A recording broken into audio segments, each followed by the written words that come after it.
ధాత్రి వాళ్ళందరూ హాల్లో ఉంటే అప్పుడే బూచి మామయ్య అత్తయ్య అంటూ ఒంటి నిండా గాయాలతో ముక్కుతూ మూలుగుతూ ఇంటికి వస్తాడు. ఏమైంది ఏమైంది అని అందరూ కంగారు పడుతూ అడుగుతూ ఉంటారు. అసలు ఏం జరిగిందో కాస్త కూర్చొని వివరంగా చెప్పండి అన్నయ్య అని ధాత్రి అంటుంది. నేను 50 లక్షల డబ్బులు బ్యాంకులో డిపాజిట్ చేద్దామని బ్యాంకు పట్టుకు వెళ్తూ ఉంటే ఎవరో లేడీ రోడ్లో పడిపోయి ఉంది.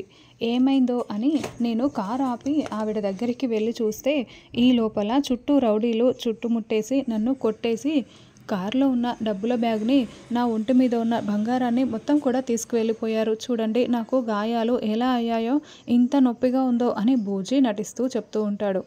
అయ్యో అవునా అని కాచి చాలా బాధపడుతూ ఉంటుంది. తర్వాత ధాత్రి కేదార్ గార్డెన్లోకి వచ్చి ఆలోచిస్తూ ఉంటారు.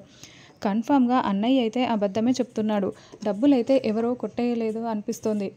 ఖచ్చితంగా ఎవరికో ఇచ్చి ఉంటాడు అని ధాత్రి అంటూ ఉంటుంది. తర్వాత ధాత్రి ఒక ఎస్ఐకి కాల్ చేస్తుంది. అసలు దొంగతనం జరిగే ఛాన్సే లేదు మేడం. ఈ ఏరియాలో మినిస్టర్ గారు వస్తున్నారని లాస్ట్ 4 అవర్స్ నుంచి ఫుల్ సెక్యూరిటీ ఉంది.